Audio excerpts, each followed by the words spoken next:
Hey all dear student, again most welcome all of you in Mid Mind Ved Academy channel. So all dear student, today हम लोग यहाँ पे discuss करेंगे अलीगढ़ मुस्लिम university के द्वारा जो 2025 में बीएससी नर्सिंग का एंट्रेंस एग्जाम होने वाला है उससे रिलेटेड इंपॉर्टेंट जो फिजिक्स एंड केमिस्ट्री क्वेश्चंस को डिस्कस करेंगे।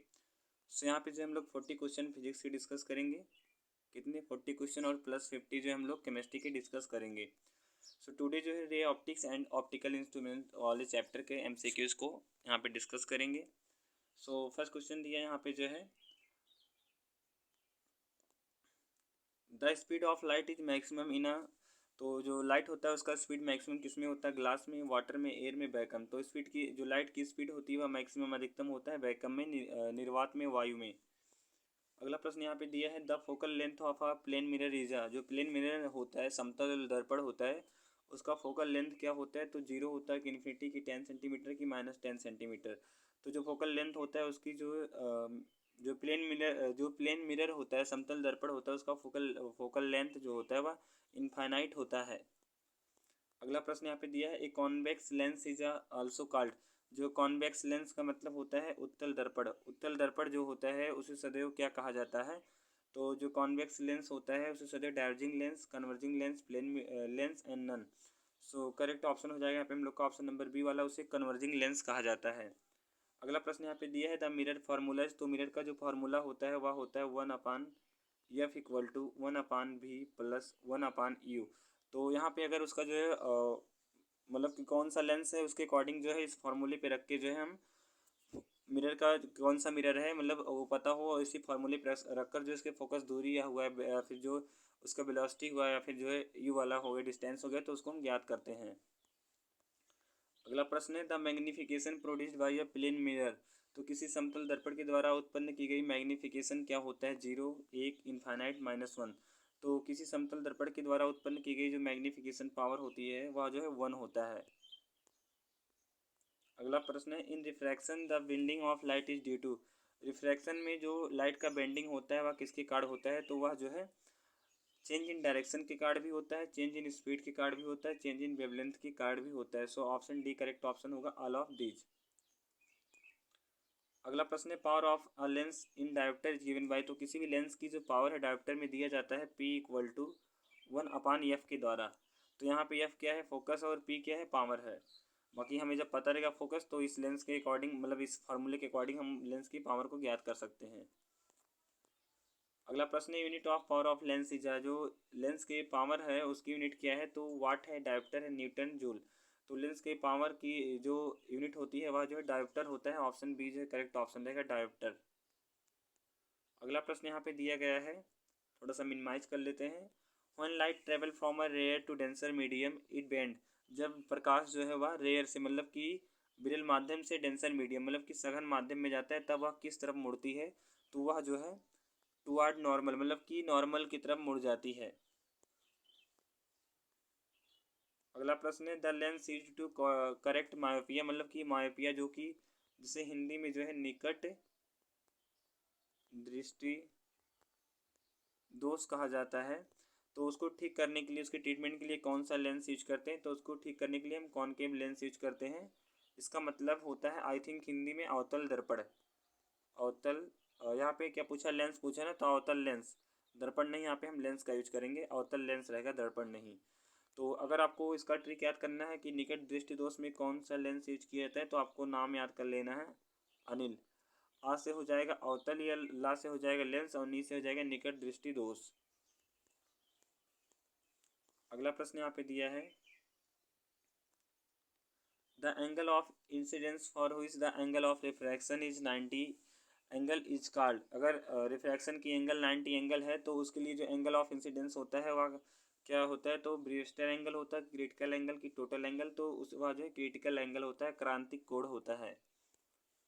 अगला प्रश्न है इन टोटल इंटरनल रिफ्लेक्शन, पूर्ण आंतरिक परावर्तन में द लाइट इज, तो लाइट क्या होता है? तो पूर्ण आंतरिक परावर्तन में जो लाइट होता है वह मतलब कि पूर्ण रूप से क्या होता है, पुनः जो है रिफ्लेक्ट हो जाता है, मतलब कि परावर्तित हो जाता है। अगला प्रश्न है क्रिटिकल एंगल डिपेंड ऑन, जो क्रिटिकल एंगल होता है, क्रांतिक कोण होता है, किस पे डिपेंड करता है? तो वेवलेंथ पे भी डिपेंड करता है, नेचर ऑफ मीडियम क्या है इस पे भी डिपेंड करता है, टेम्परेचर पे भी। सो ऑप्शन डी वाला करेक्ट होगा, ऑल ऑफ दीज। अगला प्रश्न है total internal reflection occur when light goes from. तो पूर्ण आंतरिक परावर्तन कब होता है? यहाँ पे रिफ्लेक्शन का मतलब होता है परावर्तन। परावर्तन तो पूर्ण आंतरिक परावर्तन तब होता है जब लाइट जाती है, कहाँ से कहाँ जाती है? तो लाइट जब ग्लास से वाटर, मतलब कि ग्लास से किस में जा रहा है? एयर में जा रहा है, तब पूर्ण आंतरिक परावर्तन होता है।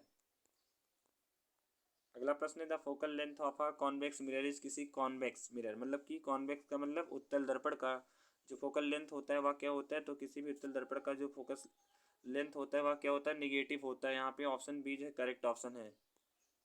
अगला प्रश्न दिया है a real image formed bye a lens is always. किसी लेंस के द्वारा जो रियल इमेज बनता है, वास्तविक चित्र बनता है या दृश्य बनता है, वह क्या होता है? तो वह जो है इन्वर्टेड एंड रियल होता है, मतलब क्या होता है? उल्टा होता है और वास्तविक होता है। अगला प्रश्न है a virtual image can be formed by. Virtual image जो होता है किसके द्वारा, मतलब कि आभासी प्रतिबिंब किसके द्वारा बनता है? तो आभासी प्रतिबिंब जो होता है वह convex mirror and concave lens के द्वारा, मतलब कि उत्तल दर्पण और अवतल लेंस के द्वारा जो है बनता है वर्चुअल इमेज। अगला प्रश्न है a convex lens can form a real image when object is placed. तो जो कॉन्वेक्स लेंस होता है एक रियल इमेज का फॉर्मेशन करता है, वास्तविक प्रतिबिंब का फॉर्मेशन करता है तब जब ऑब्जेक्ट को रखा जाता है कहाँ पर? जब ऑब्जेक्ट को हम जो है फोकस पे रखें, चाहे एफ एंड टू एफ के मध्य रखें, चाहे टू एफ के पीछे रखें, या फिर कहीं पर भी रखें, तो मतलब कहीं पर भी नहीं, मतलब कि एनी ऑफ दिस। तो यहाँ पे सभी ऑप्शन सही है, डी वाला एनी ऑफ दिस, कहीं पर भी। अगला प्रश्न है which of the following uses total internal reflection. तो निम्न में से कौन एक टोटल इंटरनल रिफ्लेक्शन पूर्ण आंतरिक परावर्तन का उपयोग करता है? तो टोटल इंटरनल रिफ्लेक्शन का उपयोग जो ऑप्टिकल फाइबर, जो ऑप्टिकल फाइबर होते हैं प्रकाशीय तंतु, वही करता है। अगला प्रश्न है यहाँ पे इन ऑप्टिकल फाइबर जो प्रकाशीय तंतु है उसमें लाइट ट्रेवल करती है कहाँ से कहाँ तक? तो जो लाइट है वह टोटल इंटरनल रिफ्लेक्शन के द्वारा जो ट्रेवल करती है, मतलब कि मान लो यह ऑप्टिकल फाइबर है तो इस पर लाइट आए तो यह क्या होता है फिर मतलब कि मुड़ जाता है, टोटल इंटरनल रिफ्लेक्ट हो जाता है। अगला प्रश्न यहाँ पे the image formed by a plane mirror is. तो किसी प्लेन मिरर के द्वारा जो इमेज बनता है वह क्या होता है? Real and inverted, virtual and erect, real and erect, virtual and inverted. तो किसी प्लेन मिरर के द्वारा जो इमेज बनता है वह जो वर्चुअल एंड इरेक्ट, मतलब कि आभासी और सीधा होता है।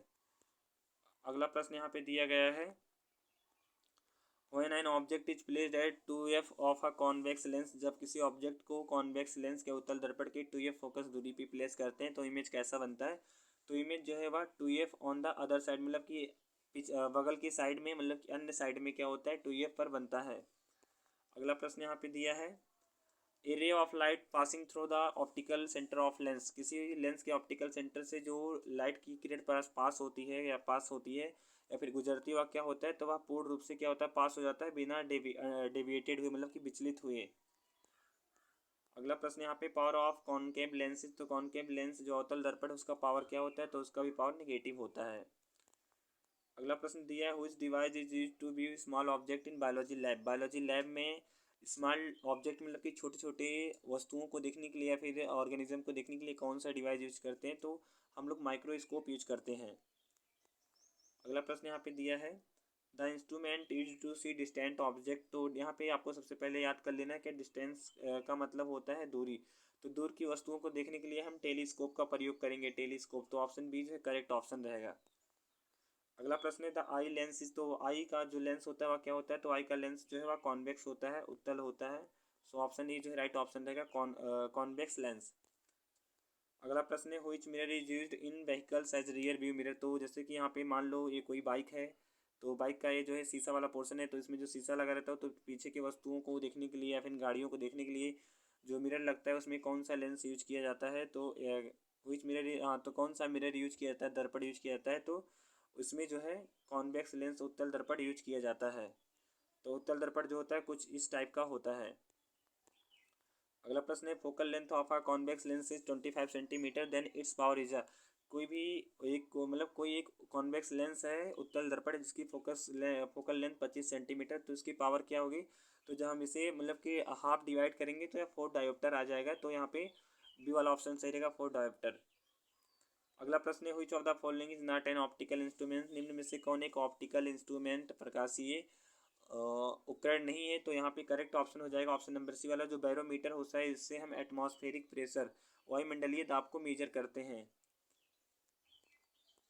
अगला प्रश्न है हुई surface does not refract light, तो कौन सा सरफेस जो लाइट है प्रकाश है उसको रिफ्रैक्ट नहीं करता है, अपवर्तित नहीं करता है, तो यहाँ पे सी वाला ऑप्शन करेक्ट हो जाएगा, मिरर। अगला प्रश्न यहाँ पे दिया गया है ए concave lens always gives image that is a, तो कॉनकेव लेंस जो अवतल लेंस होता है वह सदैव एक इमेज देता है जो कि क्या होता है, तो कॉनकेव लेंस के द्वारा जो इमेज बनता है वह वर्चुअल, इरेक्ट, आभासी, सीधा और क्या होता है, डिमिनिश्ड होता है।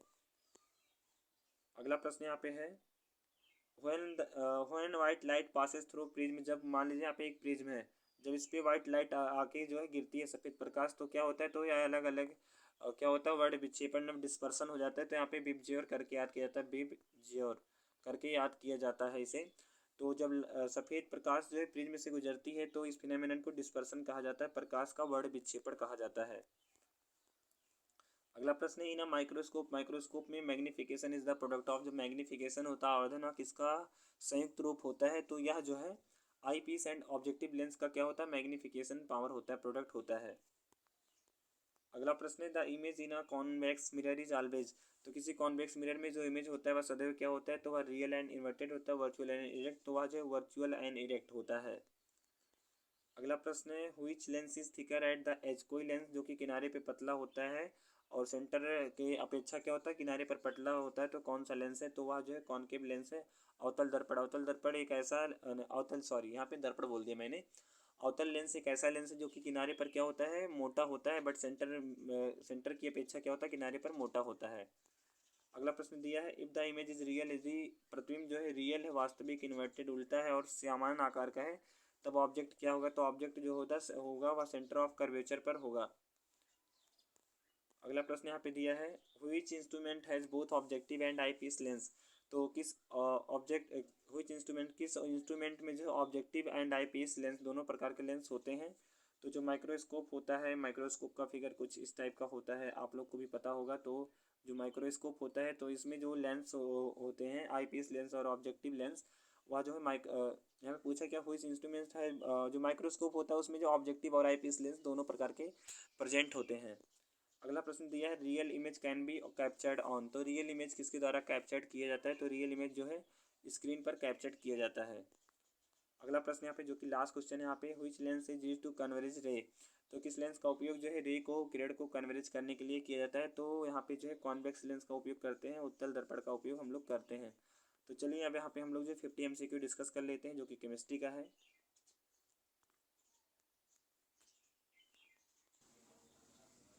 अब हम लोग यहाँ पे जो है केमिस्ट्री के क्वेश्चन को डिस्कस कर लेते हैं। तो टुडे हम लोग जो है general principle and process of isolation of element chapter के इंपॉर्टेंट MCQ को डिस्कस करेंगे।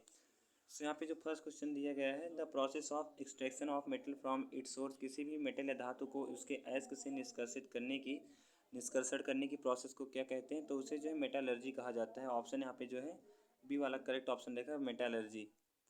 अगला प्रश्न यहाँ पे दिया है which of the following is a sulphide और, तो कौन एक जो सल्फाइड का अयस्क है, तो सल्फाइड का अयस्क जो है गैलेना है। अगला प्रश्न यहाँ पे दिया है froth flotation method is used for the concentration of, जो फ्रॉथ फ्लोटेशन मेथड होता है वह किसके जो है कंसंट्रेशन सांद्रण के लिए यूज किया जाता है, तो यह जो सल्फाइड और के जो सल्फाइड अयस्क है उन्हीं के कंसंट्रेशन सांद्रण के लिए यूज किया जाता है। अगला प्रश्न यहाँ पे दिया है which one of the following metal is found in free state in nature, तो यहाँ पे पूछा कि कौन सा मेटल ऐसा जो कि फ्री स्टेट इन नेचर मतलब कि नेचर में प्रकृति में मुक्त अवस्था में पाया जाता है, तो वह हो जाएगा हम लोग का ऑप्शन नंबर सी वाला गोल्ड, जो AU होता है वही फ्री स्टेट में पाया जाता है। अगला प्रश्न दिया है which of the following is not a method of concentration of और, तो निम्नलिखित में से कौन एक जो है अयस्क के सांद्रण की विधि नहीं है, सो करेक्ट ऑप्शन यहाँ पे हो जाएगा हम लोग का ऑप्शन नंबर जो है बी वाला रोस्टिंग, जो रोस्टिंग नहीं है वही क्या है कंसंट्रेशन ऑफ और की मेथड नहीं है। अगला प्रश्न है रोस्टिंग इन्वॉल्व, तो रोस्टिंग में क्या होता है, तो रोस्टिंग में जो है एयर के प्रेजेंस में हीट करते हैं जो अयस्क होगा या फिर जो मेटल होगा, जो मटेरियल होगा। अगला प्रश्न है calcination is used to remove, तो कैल्सिनेशन का उपयोग जो है किसे रिमूव करने के लिए किया जाता है, तो वाटर को भी रिमूव करने के लिए, वोलेटाइल इम्प्योरिटी को भी रिमूव करने के लिए और ऑर्गेनिक मैटर को, so option D correct option होगा ऑल ऑफ दीज। अगला प्रश्न यहाँ पे दिया गया है in metallurgy flux is used to remove, जो मेटालर्जी प्रोसेस है इसमें फ्लक्स का उपयोग किसको रिमूव करने के लिए किया जाता है, तो यहाँ पे जो है गैंग को रिमूव करने के लिए किया जाता है, जो उसमें गैंग जो है प्रेजेंट होता है। अगला प्रश्न है गैंग्स क्या है, फ्लक्स है, इम्प्योरिटी है और है मेटल, तो गैंग्स क्या है एक प्रकार का इम्प्योरिटी है, अशुद्धता है। अगला प्रश्न है slag is formed by the reaction between, जो स्लैग होता है वह किसके मध्य रिएक्शन से बनता है। तो स्लैग जो है वह एक प्रकार के जो है मतलब कि मेटल का मिक्सचर होता है, तो यह जो फ्लक्स एंड गैंग के बीच जो है रिएक्शन से बनता है। अगला प्रश्न यहाँ पे दिया है which of the following is used as a depressant in froth flotation. तो फ्रॉथ पॉलिटेशन में डिप्रेसेंट के रूप में जो यूज किया जाता है वह जो सोडियम साइनाइड होता है। कौन होता है? NaCN। अगला प्रश्न दिया है which method is used for extraction of aluminium. Aluminium के निष्कर्षण के लिए कौन सा मेथड यूज किया जाता है? तो विद्युत अपघटनी अपचयन, इलेक्ट्रोलाइटिक रिडक्शन मेथड। अगला प्रश्न है bauxite is an ore of. Bauxite किसका अयस्क है? तो बॉक्साइट जो है वह एल्यूमिनियम का अयस्क है। क्रायोलाइट भी एल्यूमिनियम का अयस्क है, क्रायोलाइट यहाँ पे रहेगा क्रायोलाइट। अगला प्रश्न यहाँ पे दिया है the chief ore of iron. तो आयरन का जो चीफ ओर होता है वह हेमेटाइट होता है। Option C is right option of this question. अगला प्रश्न है cinnabar is an ore of. तो सिनाबार किसका ओर है? तो सिनाबार जो है मरकरी, मरकरी का क्या होता है? ओर है, अयस्क है। अगला प्रश्न दिया है the metal extracted bye thermite process. तो थर्माइट बिल्डिंग प्रोसेस के द्वारा जो मेटल धातु निष्कर्षित होता है वह जो है क्रोमियम होता है। So option C is right option of that question, C chromium. अगला प्रश्न है which of the following is refined by electrolytic method. तो इलेक्ट्रोलाइटिक मेथड के द्वारा जो एलिमेंट रिफाइंड किया जाता है वह जो है यहाँ पे सभी हैं, कॉपर भी है, जिंक भी, aluminium. So option D correct option होगा, all of this. Next question दिया है in electrolytic refining pure metal is deposited at. Electrolytic refining में जो प्योर मेटल होता है उसे डिपॉजिट किया जाता है कैथोड पर, एनोड पर, इलेक्ट्रोलाइट नन। तो उसे जो है कैथोड पर जो है डिपॉजिट किया जाता है। ऑप्शन ए जो है राइट ऑप्शन इस क्वेश्चन का। अगला प्रश्न है which method is used for volatile metal like ZnNHG। तो ZnNHG के मिक्सचर को जो है अमलगम कहा जाएगा। तो यहाँ पे पूछा है कि जिंक और मरकरी के मिक्सचर को जो है वोलेटाइल मेटल जैसे जिंक और मरकरी के मिक्सचर को जो है के लिए कौन सा मेथड यूज किया जाता है? तो यहाँ पे option number B correct option होगा, डिस्टिलेशन। अगला प्रश्न दिया है chromatography is use to purify. तो क्रोमेटोग्राफी मेथड का उपयोग किसको प्यूरिफाई करने के लिए किया जाता है? सो एलिमेंट इन ट्रेसेस, जो एलिमेंट सूक्ष्म अमाउंट में होते हैं उन्हीं को प्यूरिफाई करने के लिए हम क्रोमेटोग्राफी मेथड का यूज करते हैं। अगला प्रश्न है zone refining is based on the principle of. Zone refining process किस प्रिंसिपल पर बेस होता है, आधारित होता है? तो यहाँ इम्प्योरिटी और impurity solubility in molten metal. अगला प्रश्न है Ellingham diagram is use to predict. तो इलिंगम डायग्राम का उपयोग जो है फिजिबिलिटी ऑफ रिडक्शन, किसी भी अपचयन की फिजिबिलिटी को निर्धारित करने के लिए किया जाता है। अगला प्रश्न यहाँ पे दिया है which metal is obtain bye electrolytic reduction of cryolite with bauxite. तो क्रायोलाइट का बॉक्साइट के साथ जो है इलेक्ट्रोलाइटिक रिडक्शन करके किस मेटल को हम ऑब्टेन करते हैं, प्राप्त करते हैं? तो ऑप्शन सी जो है करेक्ट ऑप्शन हो जाए, एल्यूमिनियम जो है इसी को प्राप्त करते हैं। अगला प्रश्न है flux use for SD gang. तो SD गैंग के लिए जो फ्लक्स यूज किया जाता है वह जो है बेसिक इन नेचर का होता है। अगला प्रश्न है in electrolytic refining of copper the impure copper is taken as. Copper के इलेक्ट्रोलाइटिक रिफाइनिंग में जो है कॉपर को टेक किया जाता है कहाँ पर? तो इसे जो है एनोड पर ऑब्टेन किया जाता है। सो ऑप्शन बी जो है करेक्ट ऑप्शन है। अगला प्रश्न है froth flotation method involve the use of. Froth flotation method में किसका उपयोग इन्वॉल्व होता है? सो ऑयल एंड फ्रोथ का यूज किया जाता है। अगला प्रश्न यहाँ पे aluminothermic process is also called. Aluminothermic process को आल्सो जो है थर्माइट प्रोसेस कहते हैं। तो ऑप्शन बी जो करेक्ट ऑप्शन है, थर्माइट प्रोसेस। अगला प्रश्न है silver and gold are purified by. तो सिल्वर एंड गोल्ड मतलब कि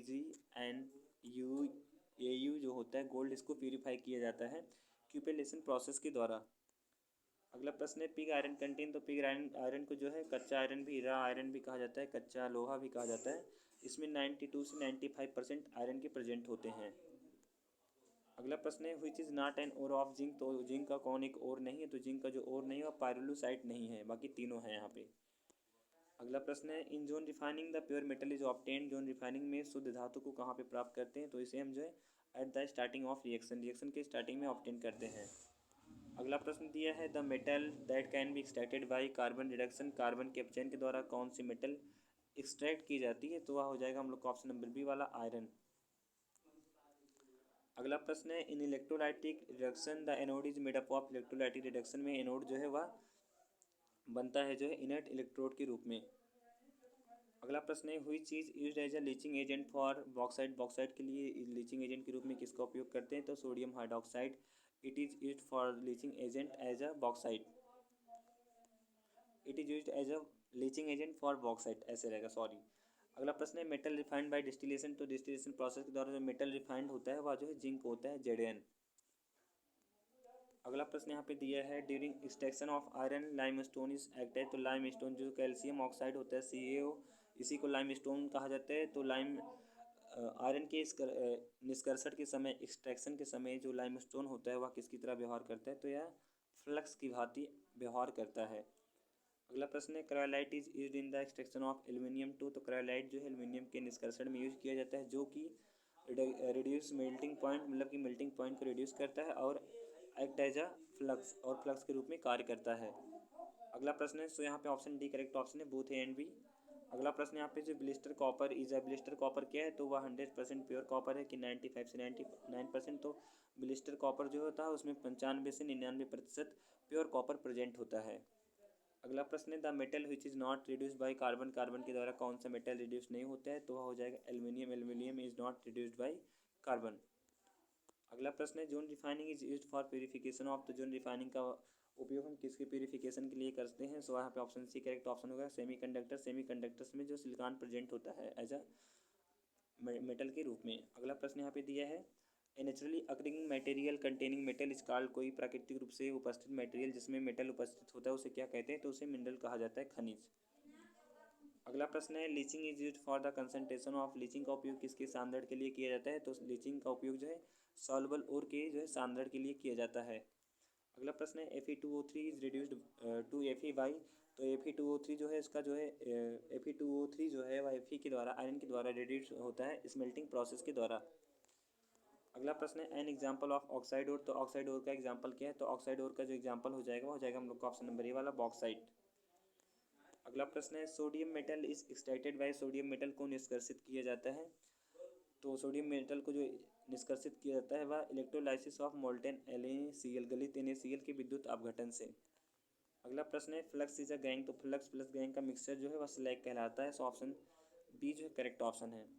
अगला प्रश्न है in Hall Heroult process the electrolyte is, तो हॉल हेरोल्ड प्रोसेस में इलेक्ट्रोलाइट जो होता है, विद्युत अपघट्य जो होता है वह मोल्टेन एल्यूमिना और क्रायोलाइट का मिक्सचर होता है। अगला प्रश्न है what is the role of coke in extraction of iron, iron के निष्कर्षण में कोक का क्या रोल होता है, तो इसका रोल होता है रिड्यूसिंग एजेंट, अपचायक अपकर्मक के रूप में। अगला प्रश्न है zone refining is not used for, तो जोन रिफाइनिंग प्रोसेस का उपयोग जो है हम आयरन के लिए नहीं करते हैं, आयरन के लिए नहीं किया जाता है। नेक्स्ट एंड लास्ट क्वेश्चन इस सेशन का यहाँ पे जो है which of the following is used as a collector in froth flotation, तो फ्रॉथ फ्लोटेशन में हम किसका उपयोग संग्राहक के रूप में करते हैं, सो करेक्ट ऑप्शन हो जाएगा ऑप्शन नंबर सी वाला जैंथेट। जैंथेट का उपयोग जो है हम फ्रॉथ फ्लोटेशन में जो कलेक्टर के रूप में करते हैं। सो यहाँ पे जो है टोटल 50 MCQ थे केमिस्ट्री के एंड 40 MCQ थे फिजिक्स के, तो आई थिंक ये जो टोटल 90 MCQ है आपके एग्जाम के लिए मोस्ट इंपॉर्टेंट MCQ और आपके लिए बहुत ही ज़्यादा हेल्पफुल हो। So thanks for watching this video all of you dear student, मिलते हैं नेक्स्ट वीडियो में with next update and next question paper की वीडियो के साथ। Please like this video, comment this video and subscribe my channel. मिलते हैं next video में all of you dear student.